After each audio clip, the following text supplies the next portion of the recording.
You're listening to 2024 in Review, a look back at some of the most compelling conversations and stories of the year, from True Crime Today and the Hidden Killers Podcast. This is the Hidden Killers Podcast with Tony Brueski. Featuring defense attorney, Hidden Killers daily contributor, and host of the Defense Diaries podcast, Bob Motta. How are they going to get to a court date on this if the investigation is basically endless? Do we just start charging him with this batch and then we'll have another batch later on, but let's get it rolling? Or at some point, I mean, do you think this will actually ever even make it to court as a trial, or is this just going to get so overwhelming that he's going to have to plead at some point? It depends. It depends on if there's a mental defect defense. Mm-hmm. You know, I mean, when you have, like with Gacy, you know, you had 27 bodies buried in his crawl space, right? Mm-hmm. So pretty powerful circumstantial evidence, right? Like you feel, yeah, there's the presumption of innocence, but you feel pretty secure that unless he's hosting, you know, an off-book funeral parlor or graveyard telling, oh, you know, if you're a murderer, you could bury, I mean, so, I mean, with this guy, it's kind of the same thing wherein you're going to, I don't know, man. I don't know if they'll, like they can't reel back the investigation. So, no. I mean, today what happened was what they call a superseding indictment. So they added it to the bunch, mm-hmm. right? So this is added to, is that going to buy his attorney time?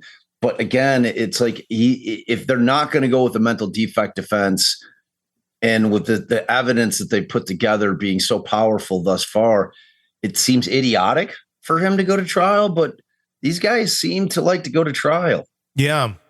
You know, like they I don't know if it's because of that whole narcissistic, they relish the limelight, mm-hmm. you know, but they just seem to go to trial because they think that it builds onto their legend, their sick, warped legend. Yeah.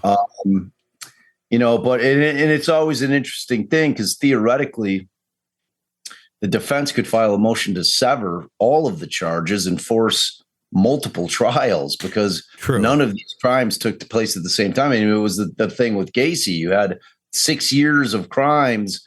All of these young men were killed on different dates and different years at different locations. So you don't have the typical earmarks of things that allow you to, you know, try multiple counts that may have taken place, like it may be a different location, but were connected, you know, at the same time. I mean, there's an argument that they should be severed, but, you know, no one wants, the state certainly doesn't want to have to try each of these individually. And I don't necessarily know the defense does either. But, you know, from the defense side of it, you have to look at it as, okay, they've got powerful evidence on cases A, B, and C, not so much on D and E. You know, and what they're going to do is they're going to use that powerful evidence on the cases that they have the powerful evidence on to bootstrap it to the weaker cases if they try it all at the same time. That's always the argument we make in terms of severance, you know. So I have a feeling that they're going to reset a trial date. Whatever date set's going to get kicked again because obviously there's going to be a ton of new information coming in.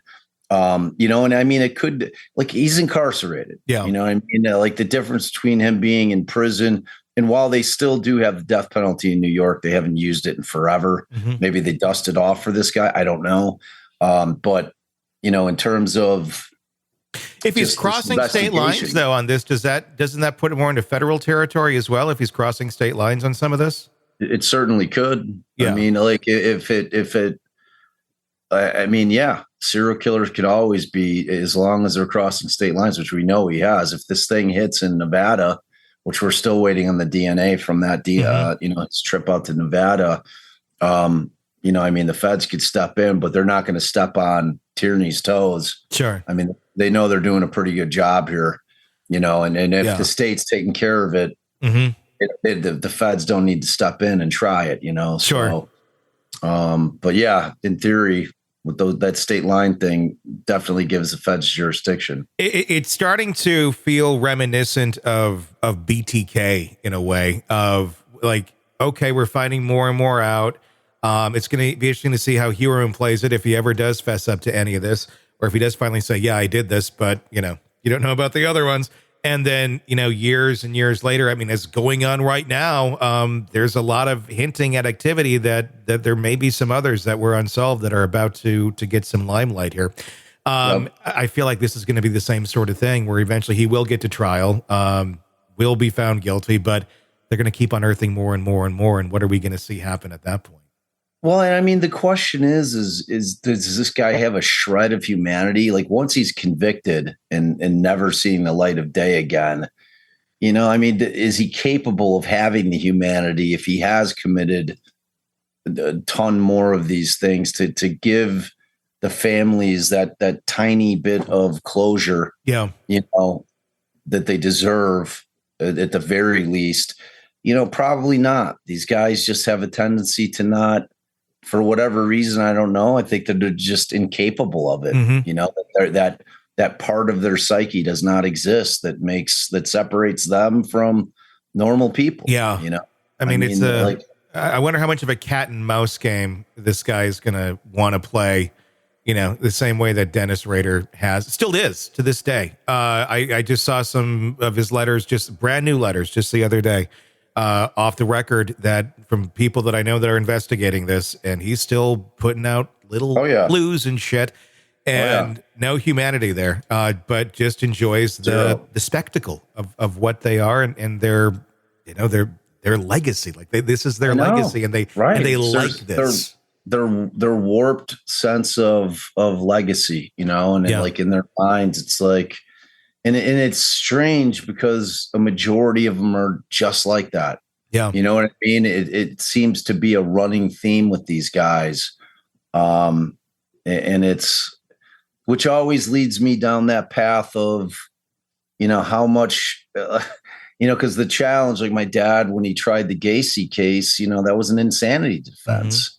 Mm-hmm. And you can't objectively look at a dude who's got a graveyard under his house and hosts huge parties with politicians and lawyers and hoity-toities from the area over the course of years, and for all intents and purposes is a completely normal guy, much more ingrained into society than even Rader, or, the guys that they've talked about that were, kind of like under the radar, but out there. Like Gacy was like up in people's business. Like he was the scariest of them to me just because of how he was. And you have to know that he's broken, like no normal person, but they can't quantify it. But is that insane, or is that just really, calculated? And this is what he wants to do. This is what he's into. Or he's compelled. Insane? Yeah. You know what I'm saying? Like that's the thing. Like we know jack shit about the human mind, to be honest with you. No. Like we go, like we just don't. Like we just don't have that capability scientifically to understand it. I mean, I'm telling you, Tony, I've been practicing law for 20 years, and it's just now that prosecutors' offices are acknowledging that mental health and mental illness is a primary cause of why most people commit crimes. Now, obviously, most of the time it's not serial murdering, but like it's addiction and mental illness are always somewhere at play. Mm-hmm. When you're talking about normal folks that go unhinged and, do things that they wouldn't otherwise do. And with these guys, something's broken. Oh, yeah. You know what I mean? And whether it's a nature or nurture question or a combination of both, whether they're born broken or whether they're born partially broken and then are made totally broken by an abusive parent. Or, I mean, it's just, I think there's things that could be learned from it, but people want justice, and in the form of justice that people want is not these guys going to mental health facilities and trying to be fixed. It's like, it's no one's idea of justice. And it's so hard to convince a jury that it is, Well, I mean, then you get to can you fix them? I'd love to get more to the front end of it and go, how do we recognize this sort of behavior before they get there? How do we recognize it in kids? How do we do that? And let's look at all of these as a case study, and hopefully our kids or grandkids or great grandkids have a better place to live in where these sort of things can be picked out earlier. and healed or remediated so it doesn't turn into this insanity. Right, because if you want to be like nuts and bolt about it, like because of the difficulty in the modern era, because of technology and the fact that we're all on the grid all the time, like the concept of serial killers as we've known them for the past 40 years is going to vanish. Mm-hmm. It's going to be too difficult. So what the new era serial killer are the spree killers. Mm-hmm. Those are the same kids that would probably more likely than not grow up to be serial killers. And instead what they're doing is shooting up groups of people all at one time. Yeah. So it's like that same broken mind is still there, mm-hmm. but just the ability to be able to actually do the deeds has become so much more difficult. Like my producer and I, Darren, always had this debate when we were doing our Gacy season. We're like, if Gacy's active now, like, honestly, like how many do you think that he's getting away with? And these were like, there was some misconception that this was all wayward kids that were out street walking. And it wasn't. It was kids that worked for him.